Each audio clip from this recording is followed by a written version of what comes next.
carnaval e os ritmos acelerados está na veia do nosso convidado, assim como o samba está para a sinopse da planta baixa à planta alta. Samba Enredo com Maurinho Santos é uma história de muitas conversas. Você não lembra quantos sambas você já escreveu, de tantos que você já escreveu? Não lembro, sinceramente não lembro. Quase todas as escolas de Bauru, em um determinado momento, recorreram a você, em cima da hora ou não, da noite para o dia ou não, com antecedência ou não, para falar, poxa Maurinho, eu vou falar sobre os orixás, escreve aí, eu vou falar sobre o arco-íris, escreve aí. É assim mesmo? Quase sempre foi dessa forma aí. Como eles levam para você, conta algumas curiosidades, porque eu conheço algumas delas, que tive o prazer de te conhecer há bastante tempo lá atrás, desses casos em que o carnaval está organizado ou não, está lá no barracão, aí bateu o desespero na escola ou sentiu necessidade, você é um cara bastante respeitado do ponto de vista de escrever samba, você sabe disso, e o cara encosta lá para você e fala, olha, que história você vai contar no carnaval? Ou ele te dá uma sinopse bonitinha inteira? Sim, tem alguns, né, que trazem a sinopse para a gente, mas a grande maioria dos sambas que eu fiz foi assim, de uma conversa, né, foi me passada a ideia do enredo. As pessoas podem achar isso esquisito, mas não é. O carnavalesco, o cara que está lá na escola, ele tem a história que ele quis contar, que ele montou na cabeça dele. Então, se ele senta num bate-papo com você 10 minutos, ele fala, olha, eu vou falar sobre a questão da escravidão, aí os meus temas da escravidão são esses, para você montar uma história na tua cabeça também. Sim. Mais ou menos isso? Sim. E normalmente, quando eles trazem sinopse, é quando eles têm foco em algumas palavras-chave. Eles te dão as palavras-chave fortes. Quando eles trazem sinopse, é isso que eles pretendem, né? Entendi. Para as pessoas entenderem... Para trabalhar o carro alegórico, o ala em cima disso. Isso. As palavras-chave, elas são fundamentais para poder passar na música a mensagem do que está escrito lá. Sim. Isso. E o que eles querem? Eles querem que você crie uma melodia agradável, né? Em cima dessas palavras. Uma combinação poética. Tá, uma música que soe bem aos ouvidos para passar aquela mensagem. Exatamente. Que levante a galera, né? Que seja agradável ao público. Em geral, embora as regras possam ser bastante diferentes, porque cada um é de um jeito, em quanto tempo o seu cérebro vai funcionando, ou acorda na madrugada, o cara te falou, você vai burilando aquilo na sua cabeça e surge a letra, ou você senta, para uma hora quietinho com o seu canto, como é que funciona com você? É assim, eu analisando toda essa trajetória aí de anos aí, na maioria das vezes não levei muito tempo, né? Tá. Mas é aquilo, ou pode ser rápido, como a história que eu conto no livro, né, do samba da Cartola, como pode demorar também. E muitas vezes a gente faz um samba, eu no caso, né, particularmente, e não me agrada. Depois de pronto, depois de todo o trabalho, não me agrada. Em não me agradando, eu não vou levar, não vou passar. Entendi. Se eu passar é porque realmente eu acredito que ficou bom. Entendi. Então, como toda a arte de compor, você algumas vezes pode ter escrito alguma coisa, surgindo uma melodia e fala, putz, mas não encaixou para mim. Exatamente, não ficou legal, não bateu. E aí, vamos trabalhar de novo. Quando você falou que você escreveu no livro, eu já vou comentar sobre ele, e surgiu rápido, de quanto tempo é essa história a gente está falando? Entre a hora que alguém da escola encostou em você, não sei se foi o Paulão, foi o Zé Horácio, foi o Pascoal, mas... essa do livro foi dentro da minha necessidade, né? Ainda quando jovem, e músico da noite, e eu procurei, né? Então presidente da escola, no caso lá, atrás de algum, né? Entendi. Algum adiantamento, tal, para a gente, né? As nossas andanças aí pela cidade de Bauru. E ele me passou, foi coisa de 40 minutos. Ele se ausentou um pouquinho, depois ele me passar a ideia e o samba saiu. 40 minutos depois? Surpreendeu até a mim mesmo, né? Você escreveu o livro Bis muito além do refrão. Ele fala de samba também. Exatamente desse samba. Deste samba específico. Por causa do tempo, o que te surpreendeu nele? Poxa, que o cara saiu e quero contar essa história porque é importante que 40 minutos depois ela despencou aqui. Me surpreendeu que eu não esperava compor ali o samba. Eu queria passar para ele uma ideia que ele acreditasse e assim se tornaria mais fácil de eu conseguir algum adiantamento com ele, e, né, amarrando ele na minha ideia de composição, né? E de repente ficou pronto o samba. Olha, o samba enredo, ele tem que ter necessariamente um refrão forte? Ou porque tem alguns sambas aí na história que foram bons e não necessariamente tem aquela frase, tem várias frases. Eu acredito que nem é necessário refrão. O que é refrão? Né? Refrão é aquilo que marca. Por isso que tem que ser forte. Mas no que é refrão? Para mim não existe. Primeiro que não precisa ser repetitivo. Não tem que bizar. Ele pode ter o samba completo sem nenhum refrão propriamente dito. Tá. Mas refrão, para mim, existe no contexto de que empolga, marca, fixa na mente de quem está ouvindo. Às vezes você cai um refrão espetacular, a gente tem vários na história, e ele cola mesmo, né? Exato. Tá, demarca. E essa parte que cola, que demarca, muitas vezes salva uma letra que é pobre. Mas, por outro lado, tem sambas muito bons na nossa história que você conta um enredo ali, uma redaçãozinha que ela por si só se estabelece. Exato. Né? E isso eu digo para o grande público. Claro. Né? Para chamar a atenção para o enredo da escola, tem que ter algo empolgante. Que empolgue, que o povo cante, dance, aí depois ele vai prestar atenção no enredo como um todo. Então, essa é a importância do refrão. E como você lida com o fato de, às vezes, o cara atrás da escola lá, ele quer contar as deusas do Egito e tem 5, 6 deuses lá com nomes incomuns, palavras difíceis. Falava, eu tenho que enfiar aqui dentro, fazer o quê? É a história do cara. Não vai guardar, não vai decorar. Exato. É aí que é a característica de cada um, compositor. Certo? Aquilo que eu desconheço sobre o assunto, vou procurar me inteirar. Ok. Para conhecer. Agora, o que é característica?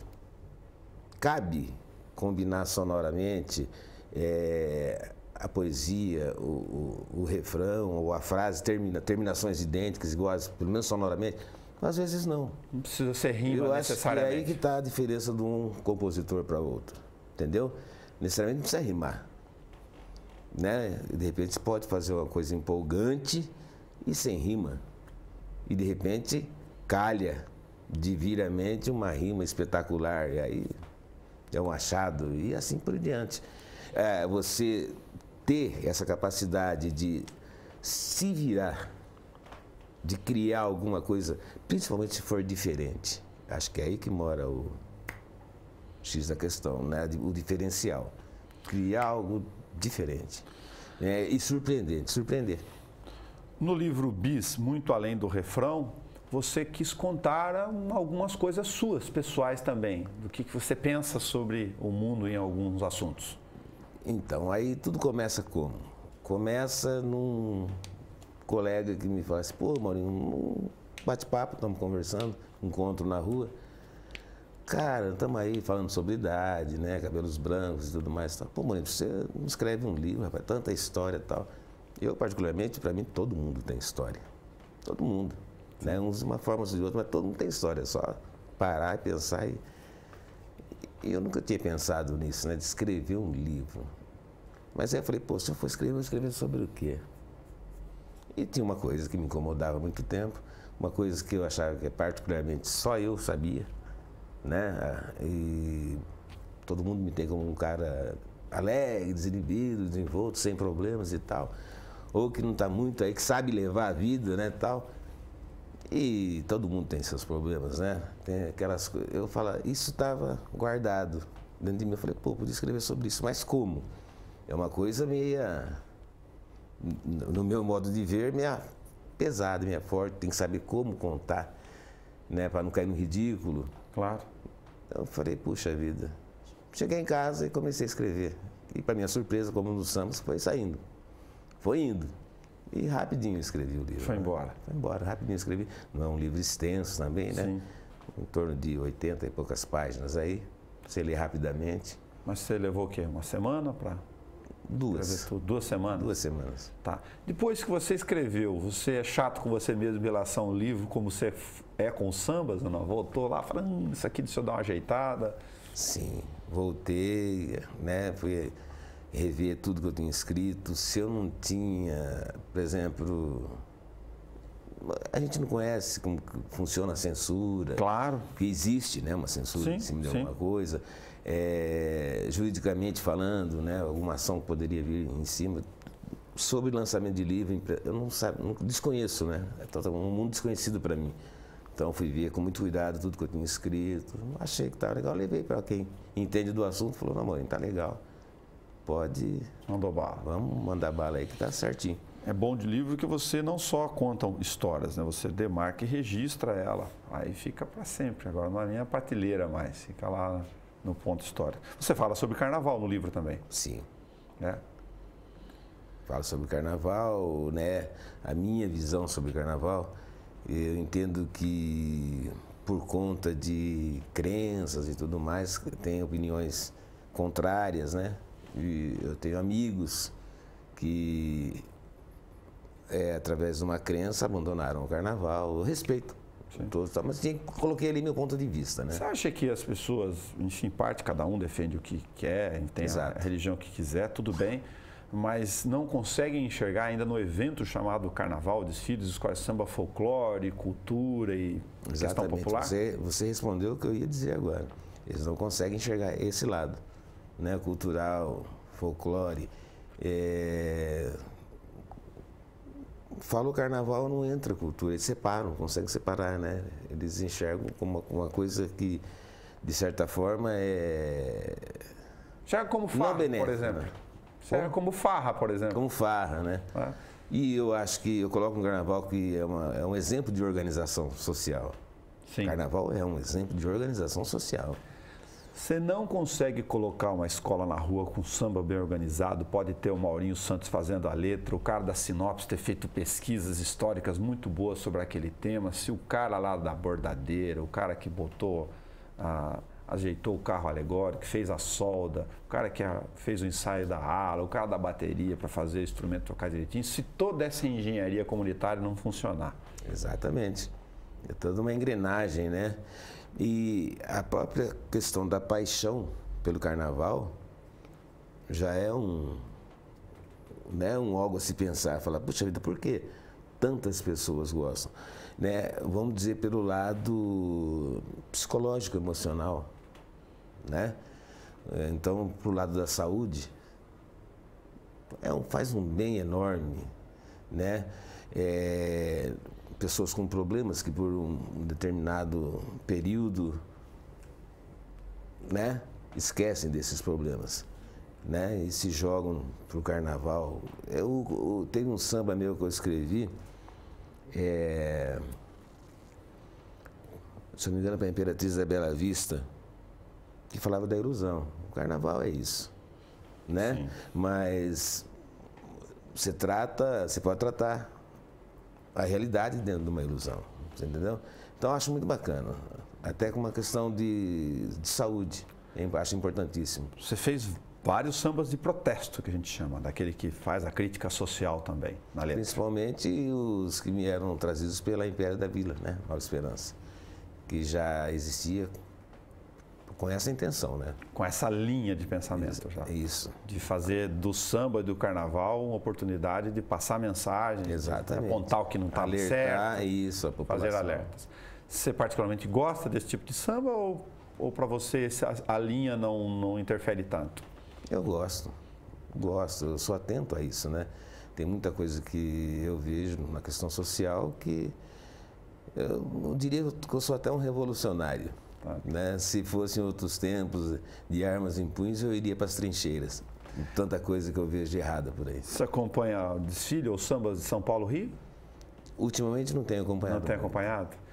Tem gente que fala que o samba está muito encaixotado demais, né? Ou ficou muito acelerado a tal ponto que aquelas rotações lá, que não dá, ficou mais de 150 RPM em ter rotações por minuto, que fica muito difícil de entender a letra. E tem gente que acha que não, que já está bem, está desenvolvido, faz parte. Mas então, é tudo é questão de cada um, visão de cada um. Tudo é samba, né? Tudo é samba. E se você voltar da raiz, como nasceu o samba no Brasil, o samba brasileiro e tal, vai passar por tudo isso.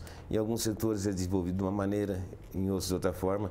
Uns gostam, outros não. Isso sempre vai existir. Isso não tem Você sente nos lugares por onde você anda ainda que a vida comunitária, ligada às questões das escolas do samba, ainda estão bastante vivas ou não? Há muito tempo. Em Bauru já não é mais assim.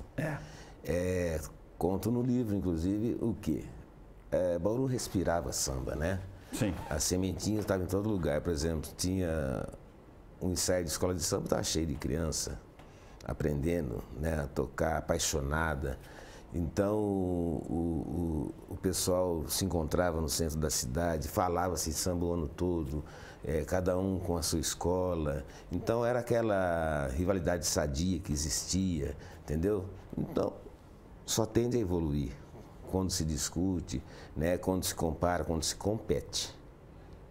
Em não havendo mais esse tipo de competição, de interesse, acaba. Eu, particularmente, fico muito triste quando assisto o carnaval hoje. Mais triste do que feliz. Só fico feliz porque ainda respira. Mas quando eu me lembro de como era o nível que estava o carnaval bauruense, trazendo gente de toda a região, onde eu viajava, se falava no carnaval de Bauru. Eu fazia sambas para fora, Pitácio vinha procurar. Era muito respeitado. Entendi. E hoje não tem mais, né? Falo também no livro de como tudo isso, por uma questão religiosa, interesse de alguns, se utilizando da religiosidade para a política, conseguiu ir acabando, ir atingindo, né? O carnaval. O carnaval com isso, né? Que peso tem, além dessas questões, o fato da cidade, por várias razões, ter ficado 10 anos praticamente sem desfiles de escola? Isso foi o pior de tudo. Quebrou o elo aí. Esse quebrou o elo, foi pior, perdeu o encanto. E dificilmente, eu acho que justamente por isso, dificilmente volta a ser o que era. Entendi. Você toca bateria, já sabe, desfilou descendo bateria, você é percussionista, né? Sim, eu comecei a desfilar no Carnaval de Bauru, na Vila Dutra, né? Tinha a Flor de Vila Dutra, camisa 10 na Bela Vista, tudo na bateria. Entendi. Aí eu tive a oportunidade de fazer o primeiro samba enredo para a camisa 10 e daí para frente só fiquei no samba enredo. Um monte de samba na cabeça. Um monte de samba.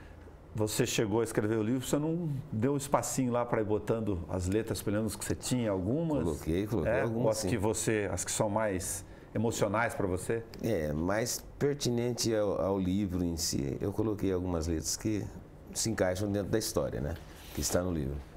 Mauro, você sabe que eu tenho alguns amigos em comum que já me contaram de passagens assim do gênero, olha, eu fui lá, conversei com o Maurinho, chegou, voltou no outro dia, ele trouxe lá uma folha de papel, escreveu, a caneta com a mão dele, você já me entregou uma letra assim, e você foi, cara, você é desprendido pra caramba em relação à criação. Você falou, pô, toca aí, usa aí a letra, manda bala. Você lida de uma forma nada vaidosa com a tua criação. Eu parto do princípio de que se você faz alguma coisa que você particularmente gosta, faz porque gosta, e tudo que você puder passar para as pessoas, e quanto mais pessoas verem aquilo, aí passa a ter valor. Se você fizer uma coisa e ficar para você guardada, para que você fez? Para que a criatividade? Se você cria, não pode criar para você, tem que criar para os outros, né? E partindo do princípio também que você vai fazer o bem, de alguma forma, né? Que não vai prejudicar ninguém. Então, isso que eu acho legal. Maurinho Santos, você tem receio de que o carnaval, nesse pé aqui, quando a gente fala carnaval, fala desfiles, escolas de sambas e blocos, nas relações comunitárias e no Sambódromo de Bauru, de que ele possa definhar até um ponto que, do jeito que está, possa não se sustentar? Sinceramente, sim. Acredito muito nisso. Eu acho que está caminhando para isso, tem que se fazer alguma coisa. E pior que isso, uma coisa que me incomoda, aqueles que realmente, né, sempre trabalharam pelo carnaval não são lembrados, na maioria das vezes. Né? Eu queria aqui por exemplo, a comissão das escolas de samba, organizadora das escolas de samba de Bauru, por exemplo, eu nunca fui convidado para nada, nunca vi um trabalho, eu precisava saber. Eu acho que eles têm muita culpa nisso, né? Teriam que arrumar uma forma de angariar fundos, arrecadação, para não ficar preso à verba pública, entendeu? Se desprender disso também, né? Eu acho que se você é apaixonado por uma coisa, você corre atrás. Sempre tem pessoas que vão te apoiar. Se apresenta um projeto, mostra que ele é bom para todos, né? que vai de alguma forma angariar, né? Levar o nome da cidade, né? Ajudar a população local, levar o nome da cidade para fora. As pessoas ajudam, os empresários ajudam, né? Colaboram, faz uma publicidade de alguma forma. Trabalha isso. Correr atrás de verba para trabalhar. E isso é mostrar que tem paixão pela arte, né? Eu acho que atrapalha muito a pessoa ficar acomodada esperando só na época do carnaval a verba, né, pública. E isso é o pior de tudo, eu acho. Acho que isso aí enfraquece muito a instituição do carnaval. Isso você tratou de registrar, lógico, para quem está nos assistindo para saber, no livro Bis, Muito Além do Refrão também, para deixar registrado isso lá. Sua preocupação. Isso eu não coloquei. Lá o que eu coloco mais é porque o carnaval é um exemplo de organização social. Legal. Isso eu coloco lá. Entendi. Porque muita gente acha que não, que é só folia e não é bem por aí. Você está há quanto tempo em Bauru? Nasceu em Tatuapé, São Paulo, mas veio pequenininho. A minha vida toda em Bauru. Pouco tempo eu me ausentei, fui trabalhar fora, mas logo estava de volta, né? Mauro Vieira dos Santos, obrigado por prestar um pouquinho do teu tempo para fazer esse registro aqui. De certa forma, com isso também, a nossa forma aqui do lado de cá, de homenagear você com o samba e todas as letras e melodias que nasceram dessa cuca aí. Eu que agradeço. Aliás, tudo o que eu acredito que quem trabalha nessa área, né, como escritor, compositor, ou artista de um modo geral, na arte de um modo geral, quer realmente esse reconhecimento, né? Lógico, dinheiro é necessário. Sim. Mas o reconhecimento, né, seja da imprensa, do público em geral, é o que a gente mais fica feliz, entendeu? Legal, que lhe venham muitos sambas na cabeça ainda, tá bom? Assim seja. Deus te ouça. O Câmara Livre de hoje conversou com Mauro Vieira dos Santos, autor do livro Bis, Muito Além do Refrão. O cara é sambista bom. Senta e escreve, marque na mão aqui. Obrigado. Não, nós. Até o nosso próximo encontro.